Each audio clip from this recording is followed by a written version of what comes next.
மகிழ்ச்சியான பாட்டி. சுப்பிரமணியபுரம்ங்கிற ஒரு கிராமத்துல ஒரு வயசான பாட்டி இருந்தாங்க. அவங்க ரொம்ப மகிழ்ச்சியா அவங்க வாழ்க்கைய வாழ்ந்துட்டு வந்தாங்க. அக்கம் பக்கத்துல இருக்கிறவங்க கிட்டலாம் ரொம்பவே அன்பா பழகுவாங்க. இவங்களால முடிஞ்ச உதவிய அவங்க எல்லாருக்குமே இவங்க செஞ்சாங்க. அதுக்கு பதிலா அவங்களும் அவங்க கிட்ட இருக்கிற உணவு பொருள்னு எல்லாத்தையுமே இவங்களுக்கும் கொடுத்து உதவுனாங்க. இப்படியே அவங்க வாழ்க்கைய ரொம்ப அமைதியான முறையில அவங்க வாழ்ந்துட்டு வந்தாங்க. இது மட்டும் இல்லாம தினமும் காட்டுக்கு போவாங்க. அங்க போய் கீழே இருக்கிற குச்சிங்க விறகு இதெல்லாம் எடுத்துட்டு அவங்க வீட்டுக்கு வருவாங்க. அதை வச்சுதான் அவங்க டெய்லி சமைச்சு சாப்பிட்டுட்டு வந்தாங்க. அவங்களோட பெரிய ஆசையே அவங்களோட பழைய வீட்டுல ஒரு அழகான நாற்காலியில பக்கத்துல தீ மூட்டிட்டு சூப்பரா ஒரு டீயை போட்டு அதை அந்த நாற்காலியில உட்காந்து நிம்மதியா குடிக்கணுங்கிறது தான் அவங்களோட பெரிய ஆசை. ரொம்ப குளிரா இருக்கே. இந்த குளிர்லேருந்து கொஞ்சமாவது தப்பிக்கணும்னா காட்டுக்கு போய் விறகெல்லாம் எடுத்துட்டு வந்து தீதான் மூட்டணும். அப்போதான் என் உடம்புக்கு கொஞ்சமாவது இதமா இருக்கும்.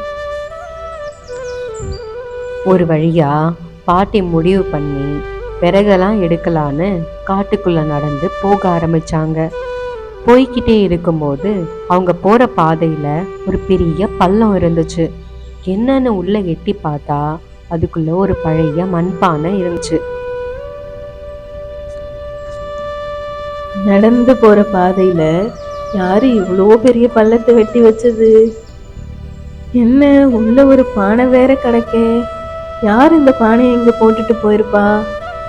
பானை பார்க்கறதுக்கு நல்லா தான் இருக்கு. யாராவது வராங்களான்னு கொஞ்ச நேரம் வெயிட் பண்ணி பார்ப்போம். இல்லைன்னா இந்த பானையை நம்மளே வீட்டுக்கு எடுத்துட்டு போடுவோம். என்னை பொறுத்த வரைக்கும் ஒருத்தவங்களுக்கு வேணான்றது இன்னொருத்தவங்களுக்கு தேவைப்படும். உடனே அந்த பாட்டி அந்த பள்ளத்துல இருக்கிற பானைய வெளியில எடுக்கிறாங்க. எடுத்து பார்க்கும்போது பானை கொஞ்சம் வெயிட்டா இருக்கு. சரி உள்ள என்ன இருக்குன்னு திறந்து பார்ப்போமே அப்படின்னு அந்த பானைய திறக்கிறாங்க.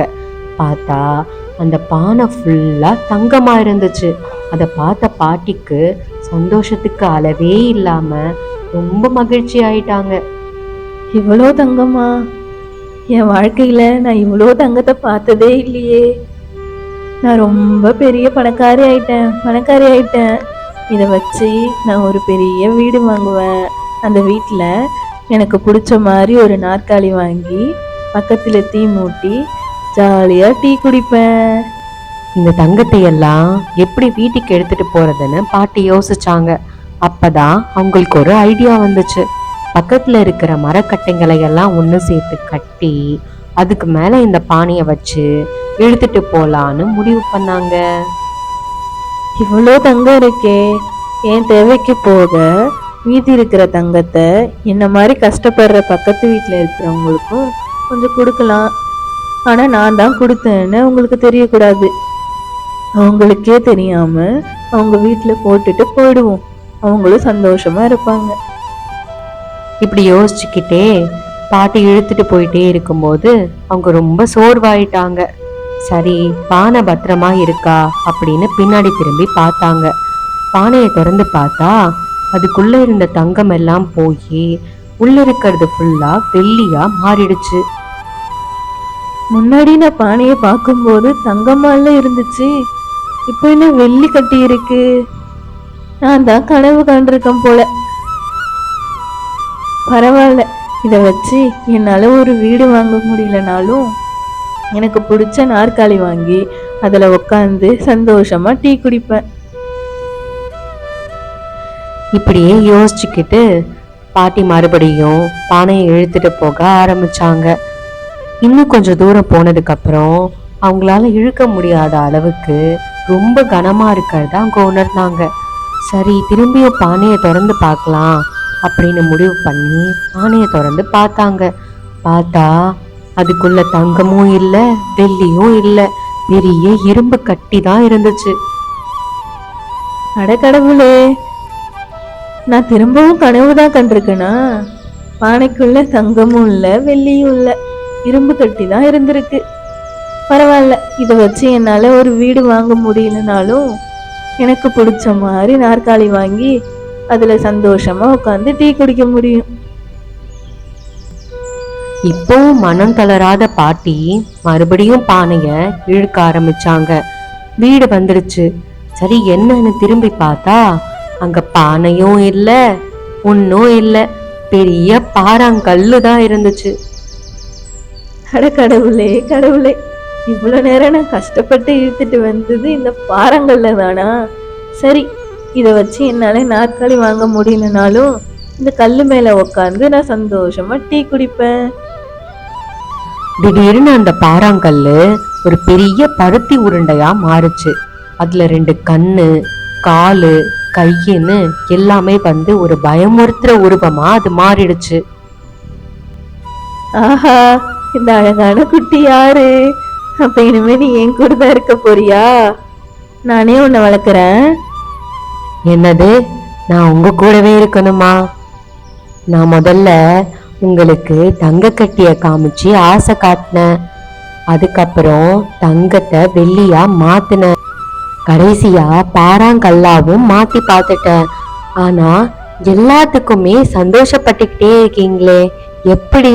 ஆனா என்னால உங்க கூட கடைசி வரைக்கும் இருக்க முடியாது.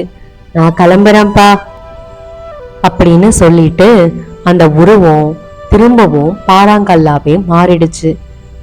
அப்பவும் அந்த பாட்டி அந்த கல்லை எடுத்துட்டு போய் தீ மூட்டுற இடத்துக்கு பக்கத்துல வச்சுட்டாங்க. திரும்பி வந்து பார்த்தா அந்த கல்லு ஒரு அழகான நாற்காலியா மாறிடுச்சு. அத பார்த்த பாட்டிக்கு சந்தோஷம் தாங்கவே முடியல. அதுக்கப்புறம் அவங்க கைய விட்டு போன அந்த பானையும் அவங்களுக்கு திரும்ப கிடைச்சது. அதுக்குள்ள வெள்ளி இருந்துச்சு.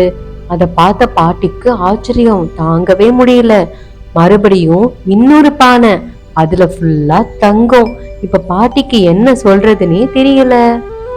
நான் ரொம்ப அதிர்ஷ்டசாலி தான். நான் கனவு கண்ட எல்லாமே எனக்கு கிடைச்சிருக்கு. நான் இனிமே சந்தோஷமா என் வாழ்க்கையை வாழ்வேன். moral ஆஃப் த ஸ்டோரி, இந்த பாட்டிக்கு முதல்ல தங்கம் கிடைச்சது. ஒரு விலை உயர்ந்த பொருள் நம்மளுக்கு கிடைச்சிருக்கே, அதை நம்மளே வச்சுக்கலான்னு அவங்க யோசிக்கவே இல்லை. அப்பவும் அதை எல்லார்கிட்டயும் ஷேர் பண்ணிக்கணும்னு தான் அவங்க ஆசைப்பட்டாங்க. அப்புறம் அந்த பொருள் போய் அதை விட விலை கம்மியா இருக்கிற ஒரு பொருள் அவங்களுக்கு கிடைச்சது. அப்ப கூட அவங்க மனசு தளரவே இல்லை. ஒரு பொருளா அவங்க கையை விட்டு போனப்பவும் இருக்கிறத வச்சு எப்படி சந்தோஷமா இருக்கலாம்னு மட்டும்தான் அந்த வயசான பாட்டி யோசிச்சாங்க. இந்த வயசான பாட்டிக்கிட்டேந்து நம்ம கத்துக்க வேண்டிய விஷயமே இதுதான்.